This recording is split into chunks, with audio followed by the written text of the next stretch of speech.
자, 우리 여러분, 아브라함이 몇 세까지 살았죠? 아브라함 어제 말씀 보면 나오는데 혹시 몇 세까지인지 아십니까? 175세라고 돼 있죠. 자, 그럼 아브라함이 몇 세 때 부르심 받았죠? 75세 때 부르심 받았죠? 그리고 100세 때 나왔단 말이에요. 그러니까 75년에 부르심 받고 75년은 하나님이 없던 인생이었어요. 그죠? 75년 동안 하나님 없는 인생을 살다가 75세 때 부르심 받고 100세까지, 그러니까 25년 동안 어떤 훈련을 받습니까? 믿음의 훈련을 받죠. 믿음의 훈련을 받고 그 다음에 100세부터 75세 또 75년을 믿음의 삶을 살아요. 그죠? 믿음의 삶을 살아요. 이게 저는 보면서 되게 신기하다 할 만큼 마치 우리 인생 같다는 생각이 들었어요. 우리 인생도 여러분 하나님 없는 인생을 이렇게 살았어요. 우리 다 그랬어요. 저도 그랬고 그러다가 하나님 모르는 인생을 살다가 하나님의 부르심 받은 때가 있었어요. 하나님 정말 믿게 된 때가 있었던 거죠. 그렇게 하나님 부르심 받는 과정부터 이제 뭐가 시작되죠? 믿음의 훈련이 있었어요. 믿음의 훈련의 과정을 계속 가요.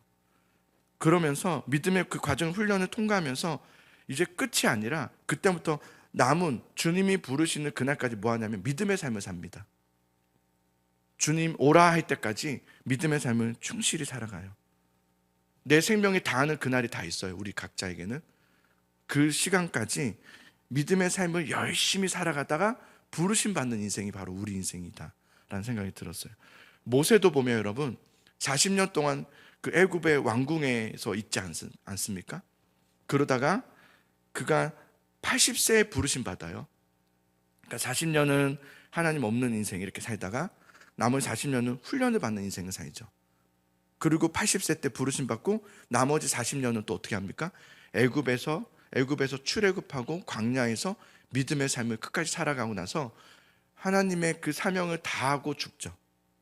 하나님 부르시는 그날까지 믿음의 사명을 다하고 이스라엘은 가나안으로 들어가게 하고 자신은 거기서 죽는단 말이에요. 이게 믿음의 삶이구나라는 생각이 들었어요. 우리 인생도 여러분 기한이 다 정해져 있습니다. 우리가 언젠가는 각자 여기는 그 끝이 다 다를 거예요. 언제 동일한 시간에 동일하게 이렇게 하나님의 부르심 받지는 않을 거예요. 각자의 기한이 다 다른데 어느 날 주께서 우리에게 오라라고 하실 때가 있단 말이에요. 딱 거기까지인 거예요. 더 이상 뭐 우리가 할 수 있는 게 없는 거죠. 그때까지 우리는 사도 바울은 그런 고백을 했어요. 나는 달려갈 길을 다 마쳤다 그랬어요. 그러니까 우리 인생은 뭐냐면 주님이 오라 하시는 그날까지 내 달려갈 길을 다 하는 거예요. 그게 믿음의 삶이죠.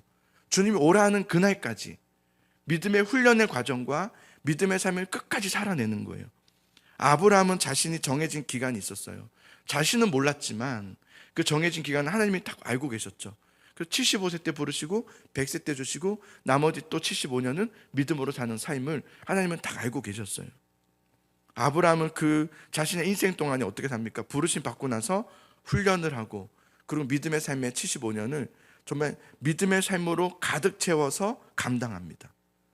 그리고 주님의 부르심을 받고 가요. 그래서 아브라함이 죽는 그날까지 어떻게 해요? 하나님의 약속과 연결된 믿음을 계속 살아가요. 끊임없이. 그래서 이삭은 낳았고 끝이 아니에요. 이삭을 결혼시키는 것까지 아마 영적 믿음의 훈련을 얼마나 열심히 시켰을까요? 그리고 결혼을 시키고 그리고 자기는 이렇게 죽지 않습니까? 자기의 사명을 다 감당하고 죽는 거예요. 마지막 죽는 그날까지. 이제는 쉼이 없어요. 내가 이제 훈련 다 받았어 이제 쉬어야지가 아니라 이제 그때부터 믿음의 삶을 끝까지 내가 숨을 탁 하고 거두는 그 순간까지 믿음의 삶을 꽉 채우고 가죠. 이게 우리의 삶이구나. 이게 우리가 살아야 될 믿음의 삶이구나라는 생각이 들어요. 그러면서 오늘 말씀을 이렇게 보면은 참 더 재밌는데요. 아브라함이 죽었어요. 죽었지만 그 믿음은 살아있어요. 하나님과 언약된 그 믿음은 살아있어서 그 믿음이 어디로 갑니까? 아들 이삭에게로 이렇게 흘러갑니다. 아들 이삭에게로 흘러 들어가서 이삭이 이제 오늘 말씀 보니까 40세에 리브가와 결혼을 합니다. 이제 이삭이 그 약속을 이어받은 거예요. 믿음의 언약의 약속을 이어받았어요. 우리도 이 믿음을 어떤 분들은 이어받은 분이 있어요. 저 같은 경우는 몇 대로 이어받았죠. 믿음을. 그래서 저는 또 자녀들에게 그 믿음이 흘러갈 수 있도록 지금의 믿음의 삶을 꾹꾹 살아가고 있죠. 그래서 이 믿음이 자녀들이 흘러가서 주님 오시는 그날까지 우리의 가문이 믿음의 가문이 될 수 있도록, 그래서 지금의 최선을 다해서 몸부림치며 살아가죠. 믿음의 삶을 주님 오라 하는 그날까지. 그게 우리가 지금 살아야 되는 몫이죠. 자, 그렇게 믿음을 살아서 이삭에게로 흘러 들어갔습니다. 이삭이 이제 40세에 좀 늦었어요. 그죠? 늦은 나이에, 이 당시면 굉장히 좀 늦은 나이였어요. 지금은 평상시지만, 지금도 조금은 그럴 수 있지만 그 당시는 엄청 늦은 나이에 결혼이었어요. 자, 그런데 이제 하나님의 언약과 약속의 성취를 이어받은 이삭이 이제 자녀를 막 낳아야 되지 않습니까? 자, 그런데 21절을 보세요. 21절을 보면은 이삭이 그의 아내가 임신하지 못함으로 그랬어요. 되게 당황스러운 일이 생긴 거예요. 하나님의 아브라함에게 주셨던 그 언약의 말씀, 큰 민족을 이루겠다는 그 약속의 말씀을 이삭도 고스란히 받았게 되었어요. 그런데 자녀를 낳지 못하게 되는 거예요. 이건 그래서 단순히 지금 자녀를 못 낳고 있는 어떤 그런 이야기를 하는 것이 아니라 이삭에게는 이 이야기가 하나님의 언약과 약속의 성취와 연결되어 있는 아주 중요한 이야기였어요. 그죠? 단지 자녀를 낳아야 되는데 이런 얘기 정도가 아니라 언약을 이어받은 믿음을 가진 사람이었단 말이에요. 그래서 아버지 아브라함의 믿음의 혈통을 이어받아서 이제 그것으로 살아가고 또 민족을 이루어야 되는 귀한 사명을 가지고 있는 이삭이었는데 자녀를 낳지 못하는 상황에 이르게 된 거예요. 후손이 있어야 돼요. 약속의 말씀을 성취해야 돼요. 근데 하나님께서는 아브라함에 그렇게 약속하시고 이삭에게도 그렇게 할 것이라고 말씀하셨는데 자녀를 바로 주지 않으세요. 결혼을 했어요. 40세에. 그리고 25장 26절을 보시면 언제 자녀를 낳게 됐냐면, 야곱과에서는 낳잖아요. 언제 낳냐면 60세에 낳았다 그랬어요. 그러니까 결혼을 하고 20년 동안이나 자녀를 낳지 못하고 있었던 상황에 있었다는 것을 보여주고 있죠. 자, 그런데 그때에 이삭은 뭘 하고 있었냐가 중요해요. 그런 20년 동안 이삭은 뭘 했냐? 그를 위하여 여호와께 간구하며 그랬어요. 기도했다는 거예요. 얼마큼요? 20년 동안. 20년 동안 기도했다는 거예요. 여호와께 간구하며. 하나님은 이삭에게 바로 자녀를 주지 않았거든요. 근데 여기서 주목해야 될 것이 뭐냐면 왜 안 주셨냐가 아니에요. 그것이 아니라 이삭의 태도예요. 이삭은 그때 어떻게 했냐는 거예요. 그를 위하여 여호와께 간구하며. 그를 이라는데 이것은 리브가를 말하죠. 아내 리브가를 말해요. 당시 고대 사회에서 여성이 자녀를 낳지 못한다는 것은 수치와 저주였어요. 이삭이 그런 사회적 통념으로 자신의 아내를 바라보지 않았어요. 그렇게 자신의 상황을, 처지를 해석한 것이 아니라 하나님의 마음으로 아내 리브가를 바라보면서 그의 아픔이 얼마나 있었겠어요. 그의 아픔을 같이 하고 20년이라는 세월 동안에 한탄해하거나 내가 아내를 잘못 얻었다든지 뭐 그런 이야기를 한다든지 낙심하거나 비판하거나 정죄하거나 하지 않고 하나님의 약속을 붙들면서 지금 그렇지 못하는 상황에 20년이나 시간이 흘렀단 말이에요. 이건 사실은 불가능을 말하는 거 아닙니까? 이제 안 된다는 것을 보여주는 거 아니에요. 그럼에도 불구하고 하나님의 언약의 약속의 말씀에 연결해서 믿음을 연결하다. 믿음의 뜻은 연결하다는 뜻이거든요. 하나님의 약속에 연결해서 믿음으로 붙들면서 기도했다는 거예요. 하나님의 언약이 성취되기를. 이게 믿음의 사람들의 특징입니다. 그런가 보다 하지 않아요. 뭐 어떻게 되겠지 이렇게 하지 않아요. 거기에 충실해요. 하나님의 약속이 이루어 주소서 라고 성실해요. 그게 믿음의 사람들의 특징입니다. 그래서 믿음의 사람들은 성실하고 열심히 있어요. 깨어 있어요. 뜨거워요. 열정적이에요. 전 믿음의 사람 중에서 가만히 있는 사람을 본 적이 없어요. 한 번도. 미지근한 적이 본 적이 없어요. 뜨거워요. 살아있어요. 몸부림쳐요. 반응해요. 믿음의 사람들의 특징이에요. 그러자 여호와께서 그의 간구를 들으셨으므로 그의 아내 리브가가 임신하였더니 라고 말씀에 되어 있어요. 하나님께서는 이 모든 것을 이미 다 작정하셨어요. 그렇게 하실 것도 다 알고 계셨어요. 리브가가 20년 뒤에 낳을 것도 주님은 다 알고 계세요. 그러나 이삭의 기도라는 통로를 통해서 그 일을 성취해 가세요. 우리가 믿음으로 살아가야 될 이유가 여기 있어요. 하나님은 하나님의 뜻을 이루실 거예요. 주님은 다시 오신다고 분명히 말씀하셨어요. 아멘이십니까? 믿습니까? 주님이 다시 오신단 말이에요. 그 일을 하실 거예요. 그러나 그 일은 누구를 통해서 계속 역사하시기를 원하냐면 믿음의 사람, 믿음으로 사는 그 사람을 통해서 주님은 그 일을 또 성취해 가세요. 우리를 그래서 부르신 거예요. 믿음의 삶을 살으라고. 오늘날 우리들의 믿음의 삶도 마찬가지입니다. 우리가 믿음으로 살다 보면은 이런 이삭과 같이, 아브라함도 그랬죠. 이삭도 그랬죠. 이런 하나님의 약속이라는 것과 나의 그 안 되는 현실의 그 사이에 간극이 있어요. 이상한 그 간극이 있어요. 하나님은 분명히 약속하시고 성취하시고 일하시는 하나님이신데 내 삶의 현장에서의 이루어지지 않는 아픔과 고난이 있어요. 근데 어제 말씀에 여러분 부엘라 헤로이 기억나시죠? 나를 살피시는 살아계신 이의 우물, 나를 감찰하시고 살피시는 하나님, 돌봐주심의 은혜, 그것이 믿음의 사람들에게 계속 끊임없이 있다는 것을 믿는 믿음이 있으시기를 소망합니다. 나에게 부엘라 헤로이가 있다. 하나님의 안에 거하는 거예요. 오늘 본문에서 재밌는 장면이 나옵니다. 그렇게 아이를 이제 이렇게 갖게 되는데 22절에 보면 그 아들들이 그러니까 쌍둥이인 거죠. 그의 태 속에서 서로 싸우는지라 그가 이르되 이럴 경우에는 이제 서로 쌍둥이가 나온 거예요. 그러자 이제 이게 이삭의 입장에서는 난감이 질 거예요. 주님, 이럴 경우에는 누가 약속의 성취를 이룰 자가 되는 겁니까? 쌍둥이인데, 그죠? 오늘 한 명일 줄 알았어요. 당연히 그러지 않겠어요? 우리의 상식적으로 당연히 한 명이 나와서 아브라함, 이삭, 또 뭐가 이렇게.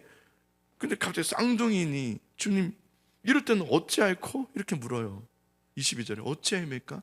누가 약속이 이렇게 성취되는 곳으로 흘러가는 자녀가 되는 겁니까? 그러자 하나님께서 말씀하시죠. 큰 자가 어린 자를 섬기리라. 바로 둘째가 쌍둥이지만 먼저 낳은 아이가 있고 두 번째 낳은 아이가 있을 거 아니에요. 그 두 번째 낳은 아이가 그 언약의 성취를 이을 자녀다. 이렇게 말씀하세요. 그리고 태어나요. 에서가 먼저 태어나고 야곱은 그 발을 붙잡고 하나님의 약속을 붙잡는 것처럼 의미하죠. 발목을 붙잡고 둘째로 태어나죠. 야곱이 둘째로 태어나면서 아브라함에게 주셨던 약속과 성취, 그리고 이삭에게 이어서 야곱에게로 흘러간다는 것을 하나님께서 이렇게 보여주고 있어요. 그러면서 이 약속의 성취는 결코 인간의 어떤 조건에 의해서 좌우되지 않음을 보여주는 거죠. 그냥 전적인 하나님의 선택의, 하나님의 주권적 은혜이다 라는 것을 보여주는 대목이기도 해요. 자, 그런데 이 야곱과 에서의 모습을 이렇게 이제 쭉 보여주는데, 이제 긴 장을 통해서 보여줄 텐데 그 모습 속에서는 아쉬운 부분들이 좀 나와요. 하나님이 야곱을 선택하셨단 말이에요. 그래서 그 아브라함에게 주셨던 약속의 성취를 야곱을 통해서 이제 쭉 이어가실 거란 말이에요. 그런데 야곱은 그것을 인간적 방법으로 성취하려고 해요. 인간적 방법으로 하려고 하죠. 그래서 오늘 말씀 보면 팥죽으로 형의 장자의 명분을 자신이 가지려고 해요. 인간의 방법으로. 그리고 반면에 형 에서는 장자의 명분을 가졌잖아요. 그래서 장자잖아요. 그것을 팥죽 하나로 그냥 넘겨버리는. 그러니까 이 둘 다, 야곱도 그렇고 에서도 그렇고, 이 하나님의 그 언약, 그것을 성취를 가볍게 여기는 모습을 보여주고 있어요. 오늘날 여러분, 우리는 어떤 사람들입니까? 아브라함의 자손들 아닙니까?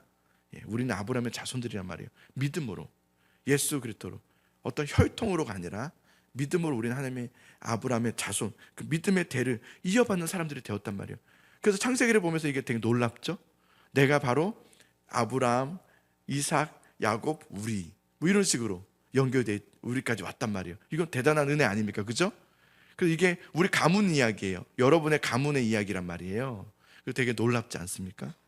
자, 그런데 우리는 그렇게 하나님의 자녀가 되었고 믿음의 혈통을 이어받아 하나님의 자녀가 되었단 말이에요. 그리고 아브라함의 자손으로. 이건 전적인 하나님의 주권적 은혜란 말이에요. 우리가 지금 이렇게 예배를 드리고 있고 우리가 예수님 믿고 있다는 이것은 엄청 놀라운 거예요. 이 구원의 은혜를 여러분 가볍게 여기지 않으시기를 간절히 소망합니다. 소망합니다. 예. 저는 너무 지금 뜨거워요. 너무 간절해요.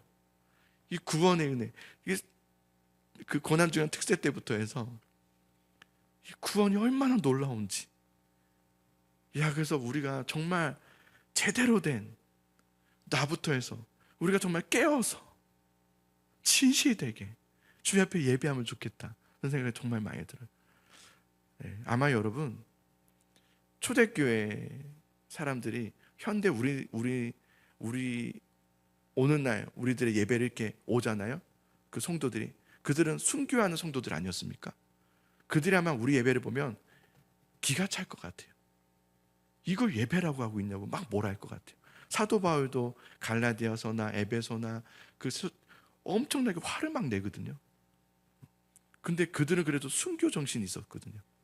그럼에도 불구하고 사도 바울은 그들 향해서 엄청나게 막 뭐라 하거든요. 그들은 휴일이 없었잖아요. 휴일이 없는 때 예배를 지키기 위해서 헌신하고 순교했거든요. 근데 그런 분들이 어느 날 한국 교회를 이렇게 와서 예배를 이렇게 보면은 지금 뭐 하는 거냐고 막 그럴 것 같아요. 이게 무슨 예배냐고. 그들은 목숨을 걸고 예배하는데 어느 날부터인가 우리 예배는 구도자 자세가 되어서 구경하듯이 된 거예요. 이렇게 구경하듯이 멀찌감치 앉아서 구경하는 거죠. 이렇게 우리가 예배를 드리는 게 아니라 받는 거예요. 그냥 이제는 내가 나를 드리고 산 제물로 드리는 예배가 이제 없어졌어요. 그냥 어디 나한테 좋은 거 주나 이거 이제 찾아가는 그런 잘못된 예배를 보게 돼요. 저도 요즘 이제 그런 생각이 자꾸 들면서 이거를 정말 깨우쳐야 될 텐데 우리가 예배를 정말 받으러 오는 것이 아니라 드리는 것이어야 될 텐데 왜냐면 우리가 받은 게 너무 크거든요. 이 아브라함의 자손이 됐다는 것은 엄청난 은혜잖아요. 이 은혜를 정말 알면 아마 제 말이 무슨 말인지 알 거예요. 내가 구원받은 게 이렇게 크다는 걸 안다면 내가 그 아브라함의 자손이 되었다는 것을 안다면 우리는 예배를 정말 목숨 걸고 드리려고 할 것 같아요. 온 마음을 다해서 주님 앞에 어떻게든 예배 드리려고 어떻게든 경배하려고. 왜냐하면 받은 은혜가 너무 크다 보니까. 근데 그 받은 은혜가 크다는 걸 모르면 우리는 그러지는 못할 것 같아요. 예배가 그냥 구경이 되어지고 그냥 내가 받는 거 오늘 그냥 받고 간다 이렇게만 자꾸 되어버리면 예배가 나중에 나에게는 액세서리 같은 것이 되겠죠. 종교적인 액세서리. 내가 나를 헌신하여 드린다. 만약에 우리가 이렇게 예배라는 그 구약 때도 예배를 매일 드리겠거든요. 매일 아침과 저녁을 드렸단 말이에요. 예배를. 지금은 그러지 않잖아요. 그럼에도 불구하고 예배를 드리기 위해서 몸부림치고 예배를 못 드리면 어떻게든 영상으로도 들어보려고 하고 막 이런 몸부림들이 오는 날은 우리에게 많이 사라진 상태예요. 그죠? 그런 게 지금 없고 그냥 주일에 한 번만 드려도 괜찮다고 생각하는, 왜 그렇게 생각되어진지 모르겠지만 성경에서 그렇게 말한 적은 없지만 우리끼리는 그렇게 암묵적으로 그렇게 결정을 하고 그냥 이런 거는 안 해도 되고 수요일도 안 해도 되고 뭐 예배도 안 해도 되고 주일 한 번만 잠깐 드리고 와도 된다는 식의 어떤 암묵적인 결정이 되어서 예배를 드리고 있는 현대의 모습을 요즘에 이렇게 보면서 하나님 이게 맞나 싶어요. 이게 맞나? 우리 왜 이렇게 됐지? 야, 초대교회 분들이 이렇게 보면은 놀라겠다. 왜 이렇게 됐냐고. 아니 왜 교회가 이렇게 됐냐고 막 그러지 않을까? 그래서 우리가 뭐 그정도로 막 순교까지 막 이렇게 할 건 없지만 그래도 우리가 예배를 되게 소중하게 여기고 또 그런 마음의 정신을 이어받아야 되지 않나? 하나님께서 주신 이 구원의 은혜를 정말 간직하고 이게 얼마나 정말 깨달아지면 예배를 드리고 싶고요, 깨어나고 싶고요, 일어나고 싶고. 그래서 저도 옛날에는 새벽 예배가 되게 힘들었거든요. 피곤하고. 근데 요즘은 그렇지가 않고 피곤하지 않은 건 아니에요. 근데 어떻게든 일찍 일어나려고 노력하고 그래서 그게 좀 마음가짐이 좀 달라졌어요. 옛날에는 일어날 때 막 피곤하고 막 그랬는데 지금은 어떻게든 빨리 일어나야지, 좀 더 기도해야지, 더 빨리 예배하고 준비해야지, 이런 마음이 생기는 건 아마 제 마음에도 하나님의 십자가의 복음이 다시금 회복됐기 때문이 아닌가 싶어요. 그래서 우리가 다시 예수사랑교회가, 우리 교회가 그 길을 다시 회복하고 믿음의, 이거는 여러분 저 혼자 하는 게 아니라 여러분께 계속 제가 설득하는 거예요. 우리 그 같이 가자고, 믿음의 길을 같이 가자고 계속 말씀드리는 거예요. 그래서 이거는 여러분의 동참이 많이 필요한 사역인 것 같아요.